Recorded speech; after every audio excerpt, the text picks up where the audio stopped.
Marcos capítulo 9 e versículos 14 a seguir, que diz assim: Quando chegaram onde estavam os outros discípulos, viram uma grande multidão ao redor deles e os mestres da lei discutindo com eles. Diga assim: havia uma discussão. Eles estavam debatendo. E logo que todo o povo viu Jesus, ficou muito surpreso e correu para saudá-lo. Perguntou Jesus: o que vocês estão discutindo?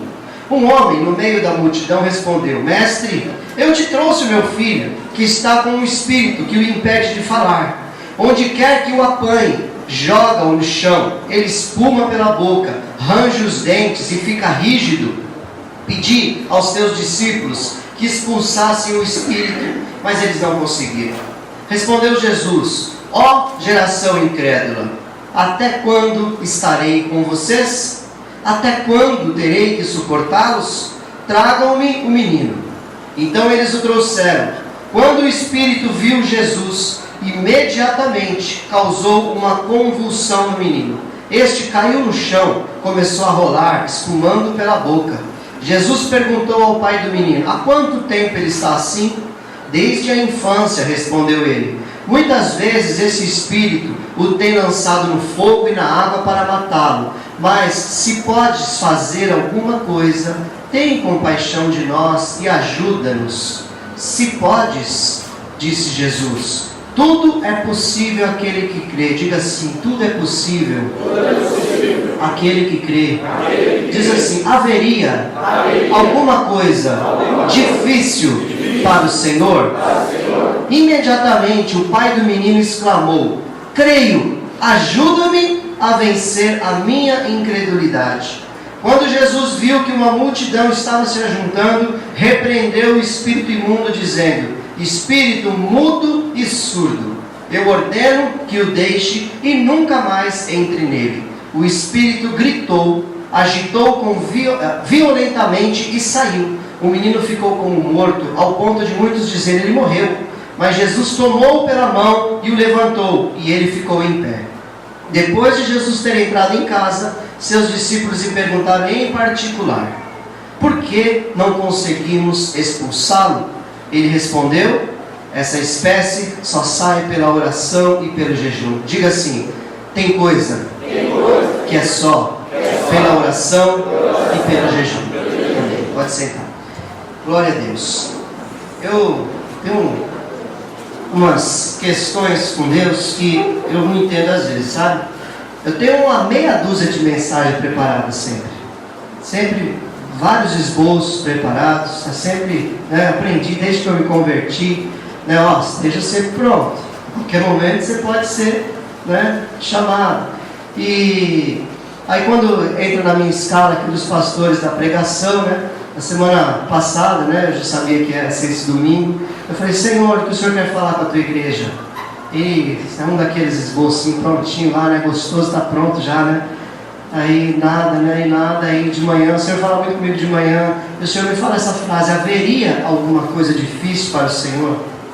Haveria alguma coisa? Eu falei: Senhor, outra mensagem, amém, vamos procurar. Não lembrava nem onde é que estava a referência, Aí busquei e vi que está lá em Gênesis 18, a questão da Sara e do Isaac, já falo sobre isso. Mas o Senhor quer falar conosco hoje, amém? O Senhor quer falar diretamente com cada um de nós. Se você veio aqui hoje, você vai sair daqui transbordante do Senhor, como já estamos, já tenho sido edificado pelas palavras, pelas orações, pelo louvor, e o Senhor vai completar essa obra ainda hoje, amém?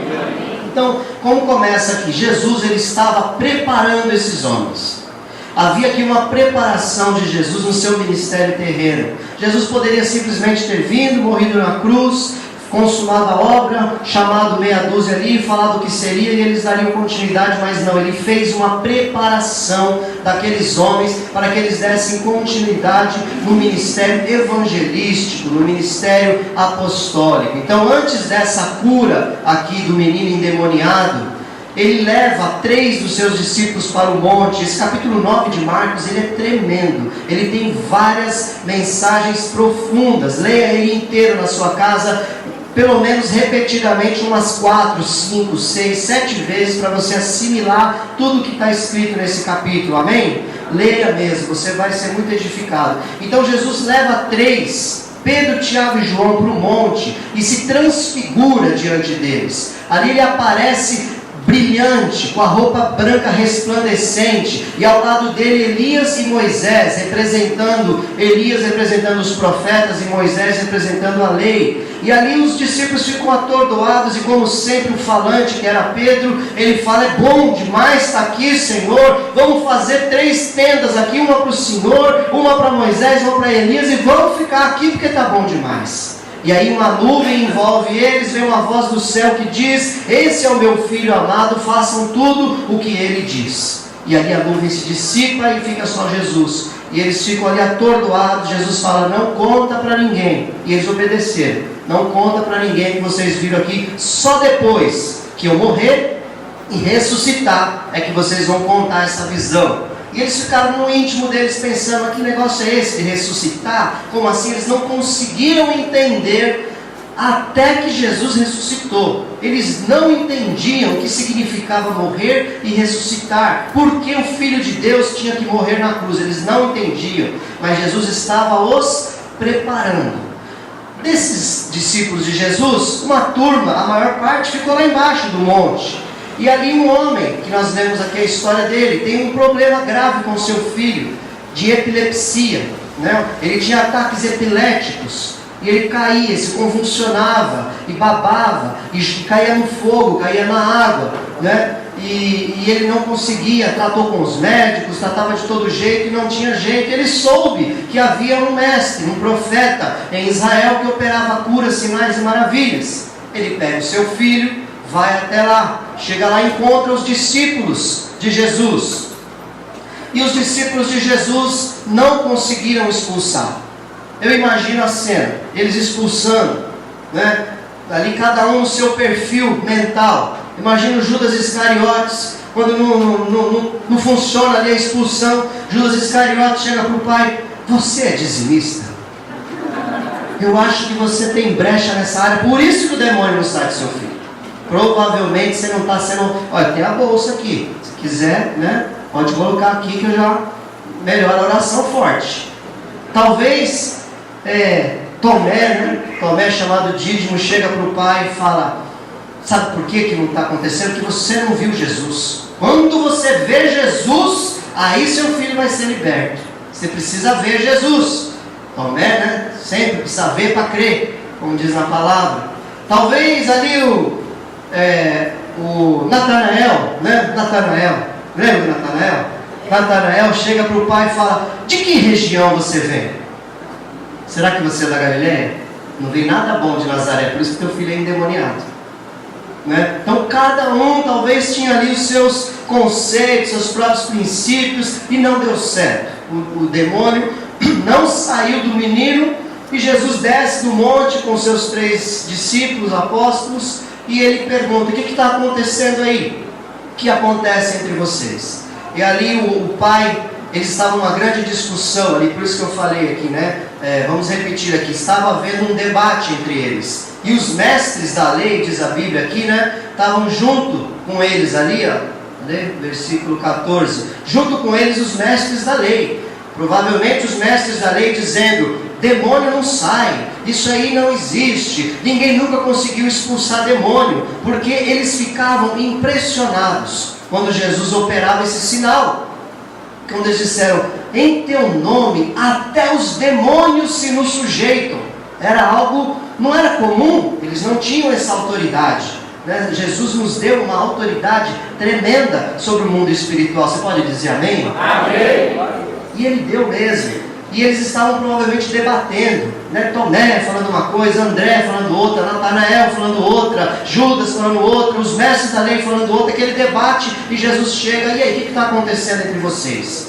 E ali eles falam: olha, o homem corre para Jesus e apresenta, e vocês viram a história se desenrolando. Jesus expulsa o demônio, fica muito bravo com eles. Ele fala: ó geração incrédula. Lá em Mateus fala: ó geração incrédula e perversa, e má.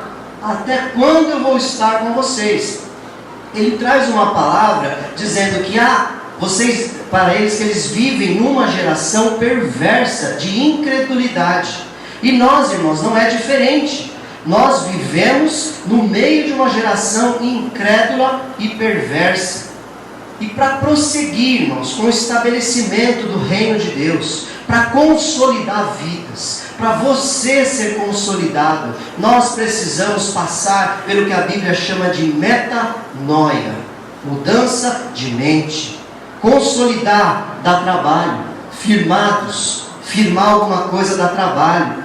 Quem já trabalhou um pouquinho em qualquer tipo de obra de construção, sabe como é difícil você colocar uma sapata lá no fundo, como é difícil mexer concreto, como é difícil colocar base, colocar estrutura, como é complicado, é trabalhoso, e espiritualmente não é diferente. E o mundo em que nós vivemos, ele trabalha nessa mudança de mente para trazer a visão mundana, e muitas pessoas vão nessa visão mundana e seguem nessa visão mundana. Nós estamos aqui buscando estabelecer uma nova igreja. Você pode dizer amém? Amém. Uma igreja estabelecida em princípios bíblicos, de 1 a 1, discipulado 1 a 1, de modelo de célula apostólico. Mas nada disso vai dar certo se você e eu não fizermos uma mudança de mente. Não é estratégia humana que vai funcionar. Nós aqui não queremos o nosso nome bombando no YouTube, nós não queremos o nosso nome na mídia. Eu e você, tenho certeza, nós queremos o nosso nome lá no céu. Amém. E a Bíblia diz para nós estabelecermos o reino de Deus aqui na terra. E para isso nós precisamos ter uma mudança de mente, de transformação. O nosso adversário, irmãos, ele faz um trabalho contínuo, diário, sobre a tua vida, para te trazer novos pensamentos, para te trazer novos princípios. Por isso que a Bíblia diz lá no Salmo 119: escrevi a tua palavra no meu coração, para não pecar contra ti. Se você não tiver a palavra no teu coração escrita, você vai pecar contra o Senhor. Porque o tempo todo vem de fora para dentro. Os olhos são a janela da alma, diz a palavra do Senhor. Se os teus olhos forem luz, todo o teu corpo terá luz. Mas se os seus olhos forem trevas, quão grandes serão essas trevas? De fora para dentro entra, te corrompe. Pensamentos, o inimigo lança setas de pensamento na sua mente. Isso é uma doutrinação. Irmãos, a gente vê uma minoria impondo a ideologia de gênero através da repetição, através da doutrinação, através de dizer que é errado o modelo judaico-cristã de família. Eles querem de todos os jeitos implementar um novo modelo de família, e eles vêm fazendo um trabalho contínuo, e já tem muito cristão abraçando essa causa e dizendo que é assim mesmo, é assim que tem que ser. É errado nós sermos autoritários, é errada a ditadura, mas o patriarcalismo, ele é bíblico. O amor à sua esposa, ao ponto de dar sua vida por ela, e governo está sobre a sua cabeça, é bíblico. Mulher sábia ao lado do seu marido, edificando o seu lar. Filhos, como o Dário leu aqui, em sujeição ao Senhor, recebendo a cobertura do seu pai, a ministração e principalmente o exemplo. Porque o teu filho não vai fazer o que você fala, mas ele vai fazer, talvez não faça tudo o que você fala, mas vai fazer tudo o que você faz. Esse é o modelo bíblico. Papai, mamãe, filhinho. Isso vem de há muito tempo, irmãos. Isso não é novidade nos dias de hoje. O hedonismo é algo que vem lá de Esaú. Hedonismo nada mais é do que o prazer centrado no homem. Hedonismo gera quebra de aliança, porque é uma idolatria. Quando você centra em você mesmo, isso é o pecado de Esaú, irmão de Jacó, que vendeu a sua primogenitura, o direito de ser o patriarca de Israel, do qual viria toda a descendência do Messias. Ele vendeu. por um prato de lentilhas, porque ele queria satisfazer o seu prazer interior. O hedonismo é a mensagem pregada há muitos milhares de anos e hoje ela está cada dia mais forte. Que as pessoas precisam ser, elas têm que ter, elas têm que se realizar. Isso é pecado da idolatria quando você busca isso. Quando Jesus fala, lave os pés das pessoas, humilhe-se debaixo da potente mão de Deus, sirva ao teu irmão, seja suporte, seja exemplo, esteja suportando a carga das pessoas. E você aí sim será realizado, você será feliz, você será pleno, porque a mensagem contrária. E olha, é tão complicado isso te impede de ter fé. Quando eu falei que Deus falou comigo lá sobre haveria alguma coisa difícil para o Senhor, a gente acha que alguns tipos de milagre, eles são meio inalcançáveis.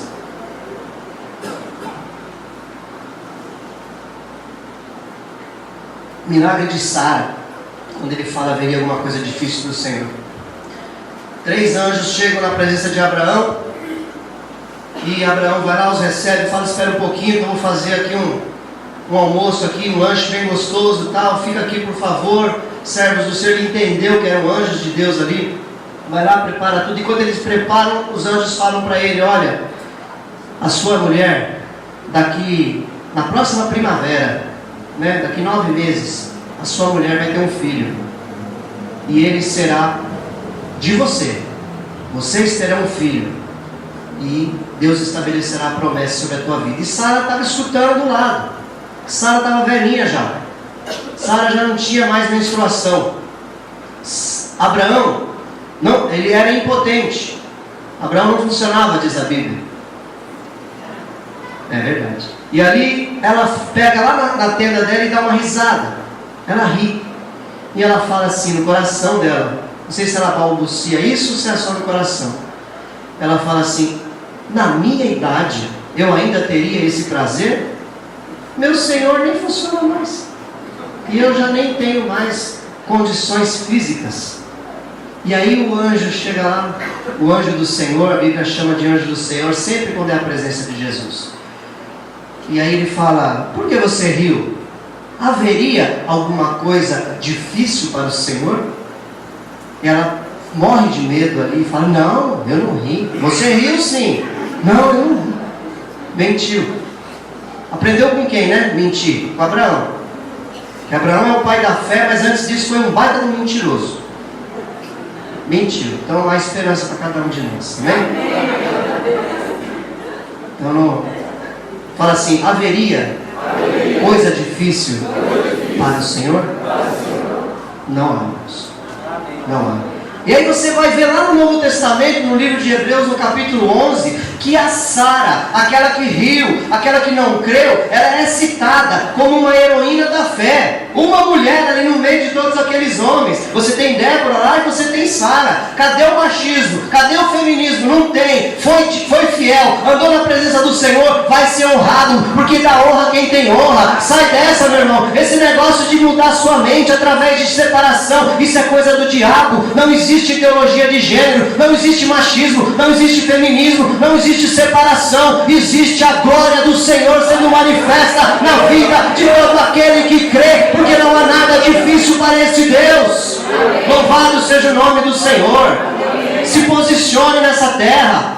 Tenha o seu tempo sozinho com Deus com qualidade. Isso vai mudar a sua mente. O seu coração será transbordante de alegria, porque você está na presença daquele que tem a verdadeira alegria, daquele que tem a verdadeira paz. Ele disse, a minha paz vos deixo, a minha paz eu vos dou. Não a paz que o mundo dá, mas é a minha paz que eu vos dou. E essa paz você consegue através de presença de Deus. O culto aqui, irmão, é uma maravilha, é uma celebração, é um momento gostoso, onde nós vemos os irmãos. A célula é maravilhoso, é um lugar que você abraça, que você cheira o irmão, que você sente a necessidade um do outro, mas o que vai te manter firme é o seu tempo sozinho com Deus, porque é isso que muda a sua mente. Metanoia, ela acontece.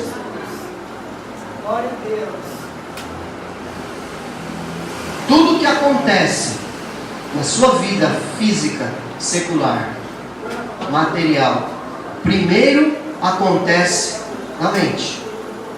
Aquilo desce para o coração e você toma atitudes.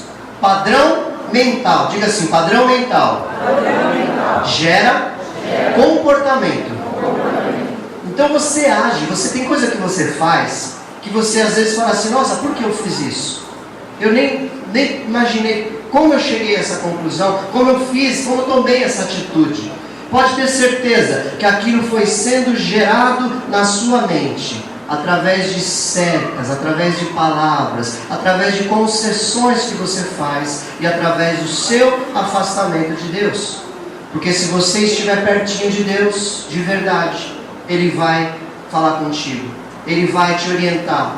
Eu digo para os irmãos aqui, eu cancelei da minha casa Netflix, cancelei aquela da Amazon. Se você tem, saiba usar, em nome de Jesus. Aqui ninguém está para te proibir de nada. Mas eu cancelei, porque não me fazia bem nenhum. Nunca me fez um bem, sequer. Além de tudo, ainda estava dando dinheiro ainda para uma instituição que eu considero que tem muita coisa ruim. Então você faça o que você quiser na sua vida, mas eu não tenho mais. Porque aquilo, várias séries diversas, principalmente as que são feitas pela própria Netflix, elas têm uma carga de sensualidade fortíssima. Elas têm uma carga de homossexualismo fortíssima, todas sem exceção. Todas, pelo menos as que eu assisti. Mas você tem liberdade, amém?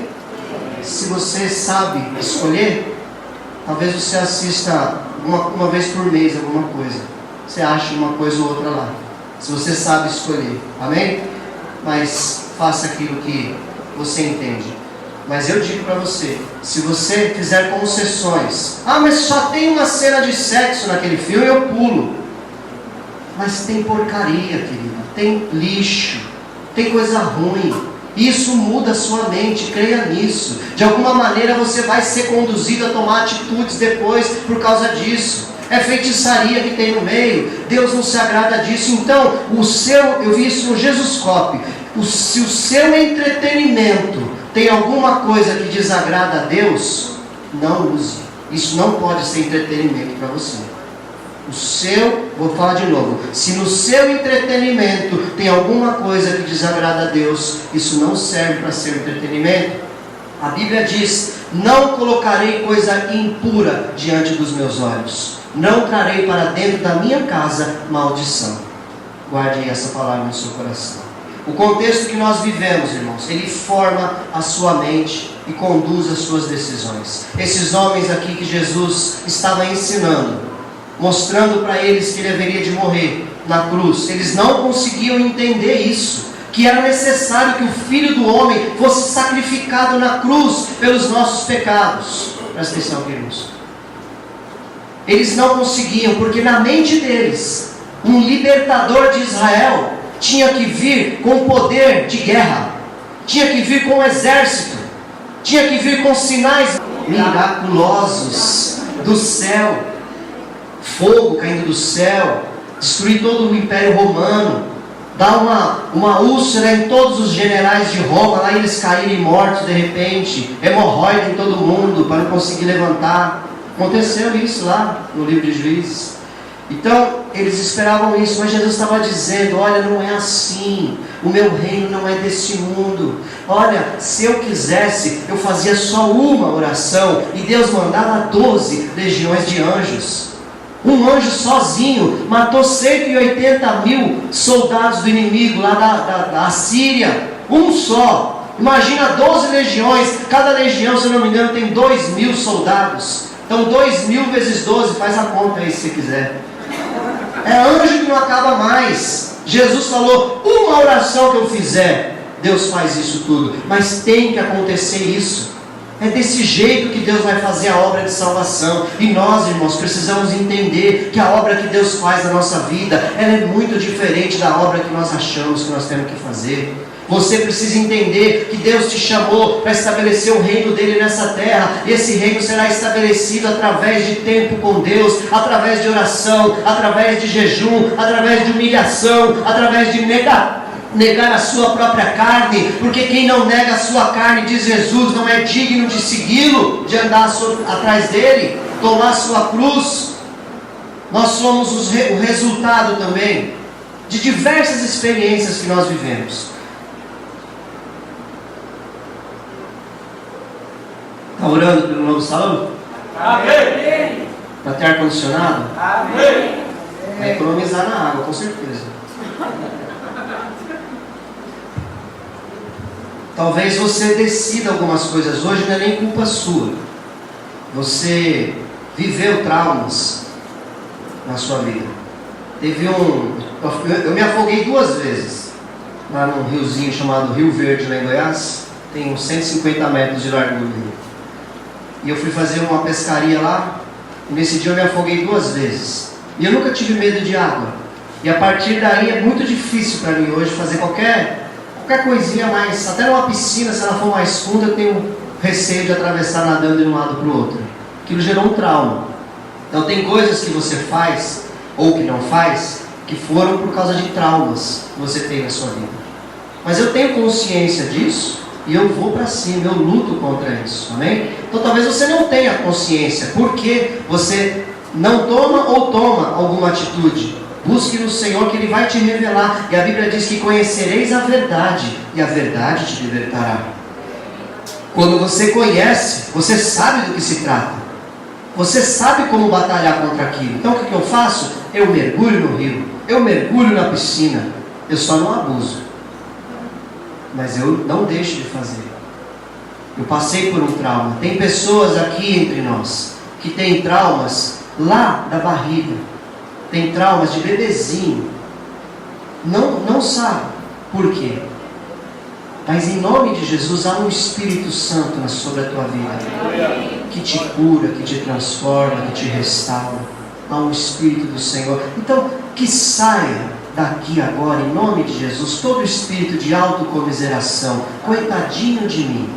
Ai, como eu sou sofredor, porque eu tive um trauma. Em nome de Jesus, eu quero declarar que você é um valente do Senhor. Que assim como Davi foi rejeitado, assim como foi perseguido, assim como foi humilhado, o Senhor restaurou a vida daquele homem, e ele se tornou o pai da geração que viria, o leão da tribo de Judá, Jesus Cristo, nosso Senhor.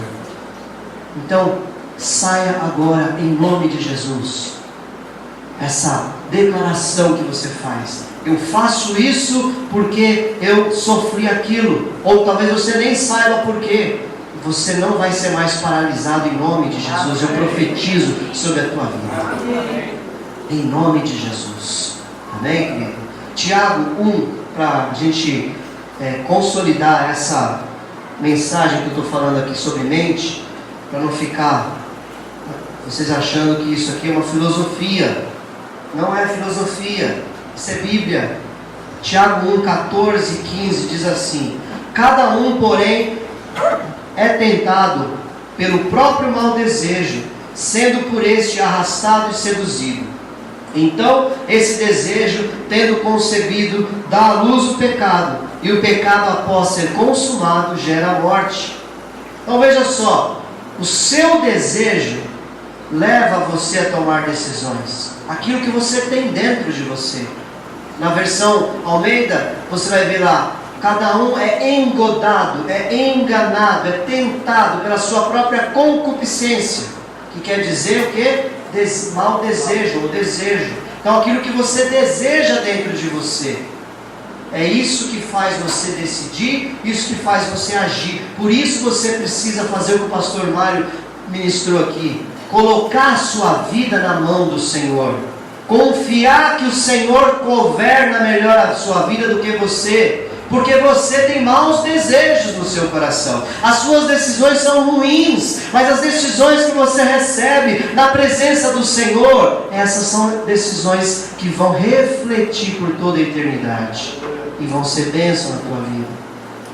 É preciso coragem, é preciso determinação. Não é uma palavra palavra positiva: firmes, fortes, estáveis, andam na consolidação, firmados para edificar. Isso tudo é importante porque isso está gerando um novo pensamento no seu coração. A Bíblia fala assim lá, acho que é Abacuque, fala, olha, pega uma tábua, escreve bem grande, em letras garrafais, para até aquele que passar correndo consiga ler a mensagem. Então é bíblico nós trazermos mensagens assim, e faremos mais, porque isso precisa ser gerado no nosso coração. Você precisa trocar um pensamento antigo, mundano, secular, por um pensamento novo, de reino de Deus, espiritual e eterno.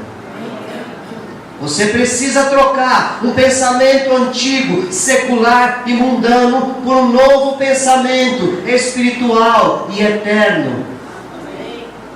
Você precisa mudar um pensamento antigo, secular e mundano, por um pensamento espiritual e eterno. Amém. Em nome de Jesus.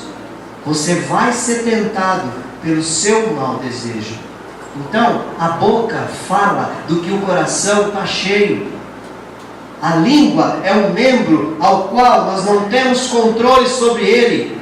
Essas duas palavras são bem complicadas. Então o que nós vamos fazer para resolver? Está na Bíblia isso, para quem não sabe. O que nós vamos fazer? Enche o teu coração de esperança, através da palavra do Senhor, através de orações de fé. Você não vai olhar para a derrota, mas você vai olhar assim, a minha célula tem 5 pessoas hoje, mas eu creio que Deus vai me usar para eu ser uma bênção na vida de uma pessoa, e daqui um mês ela vai ter 6, e essa 6ª pessoa eu vou cuidar dela, eu vou orar sobre a vida dela, eu vou orar todo dia, e ela vai se tornar firmado para edificar outro. Esse é um pensamento eterno. É um pensamento que vai prevalecer, é espiritual. Agora a gente fica naquela, minha célula é tão xoxa, meu líder não sabe nem falar. Cadê o seu posicionamento, meu querido? Nós somos ali, estou muito alegre, ali com a célula do Célula Judá, ali na casa do marido da Vanessa. Nós lançamos um desafio, né, irmã? Um desafio, lá no primeiro dia. Nós vamos fazer o projeto Natanael aqui como um projeto piloto.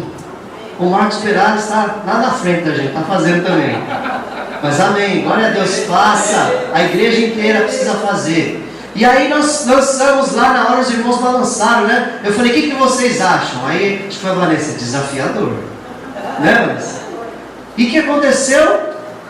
Uma semana só de oração, apresentando os Natanaéis.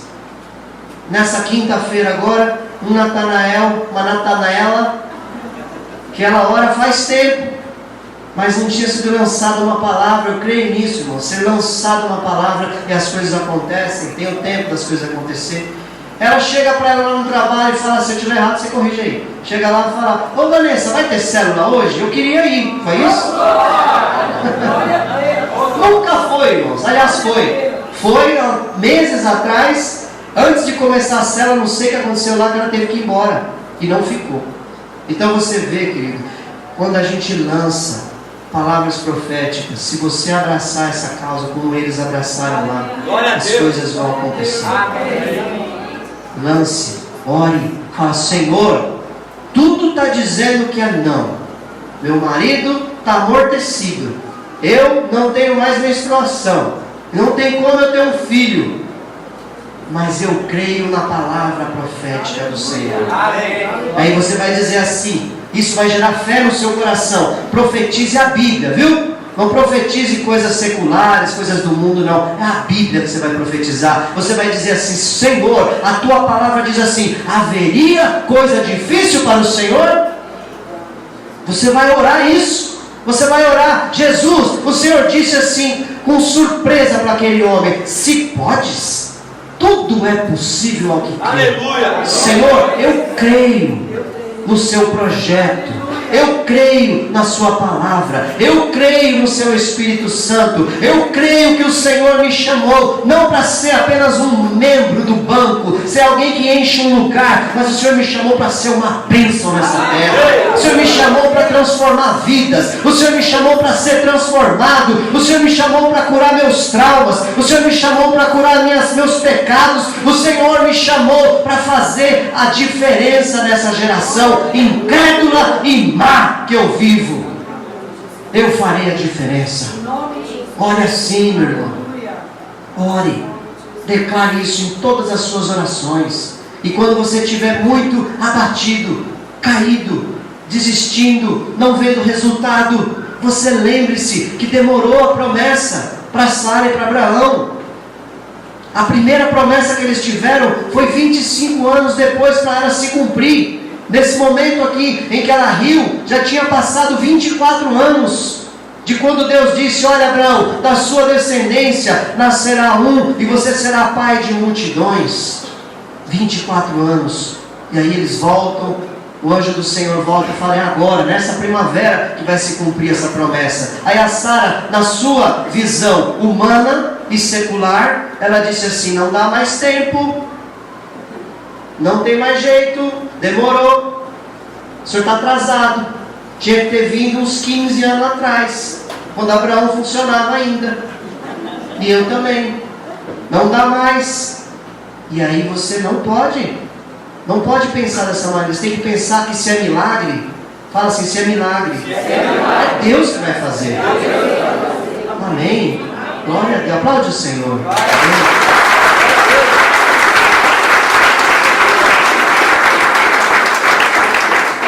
Olha, outro texto, ainda tem um tempinho. No outro texto, Jesus também traz um ensinamento que é mudança de mente, muito importante. E também, da mesma forma, fala de fé. Lá, apenas acompanhe para a gente ganhar tempo. Diz assim, Lucas 17, 3 e 4. Tomem cuidado. Se o seu irmão pecar, repreenda-o. E se ele se arrepender, perdoe. Fala assim: se o irmão pecar, meu papel é perdoar. Agora olha o desafio. Jesus não é brincadeira não, irmãos. Se pecar contra você 7 vezes no dia. Fala assim: quantas? Quantas? 7. 7 vezes no dia. E 7 vezes voltar a você e disser o quê? Estou arrependido. O que é para fazer? Perdoa. Sabe o que os apóstolos disseram? Aumenta-nos a fé.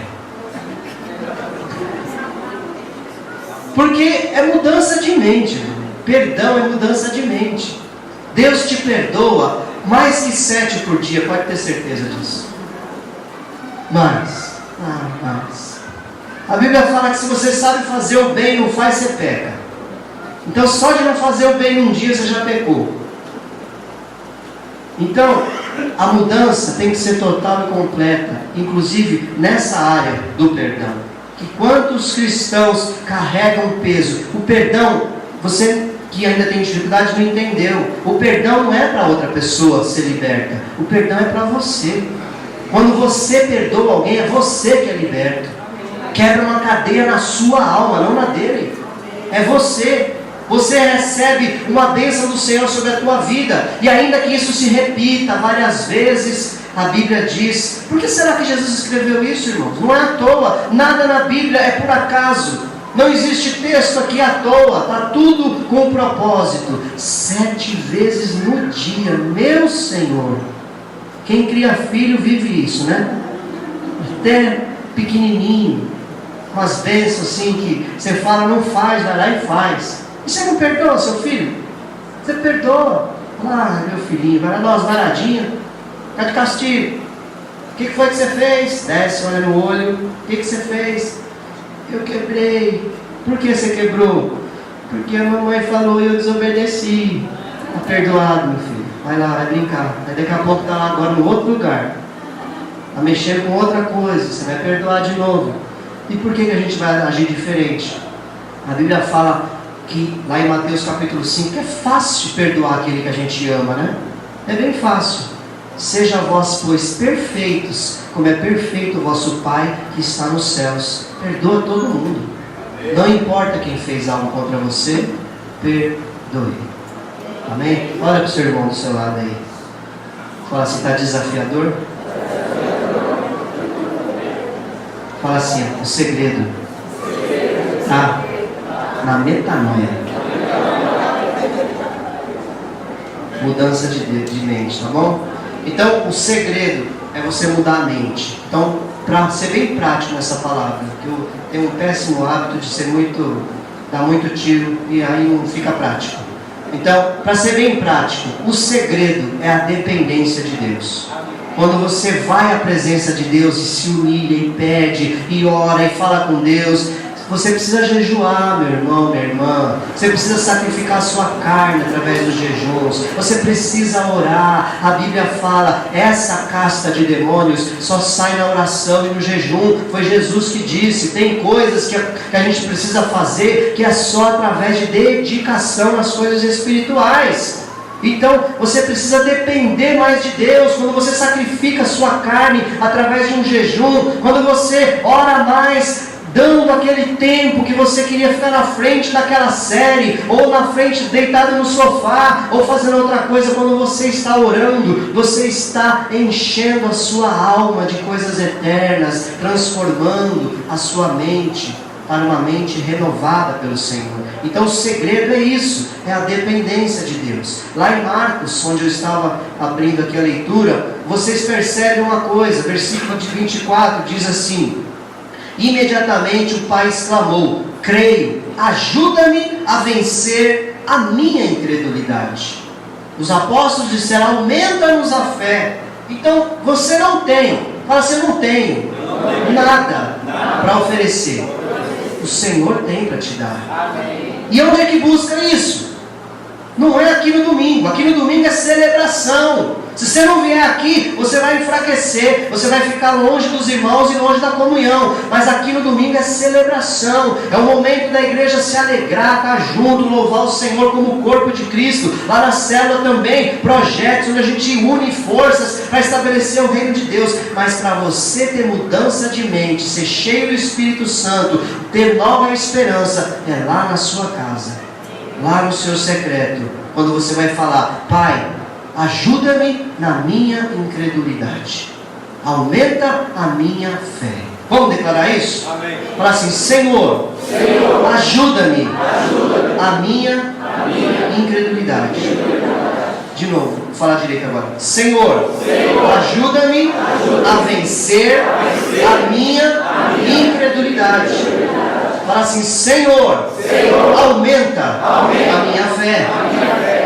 Amém? Amém? Quem quer prosseguir e ter uma vida de sucesso com Jesus, dá um glória a Deus.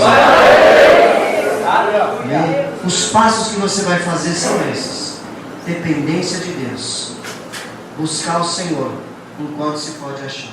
Amém? Em nome de Jesus. Vamos louvar ao Senhor.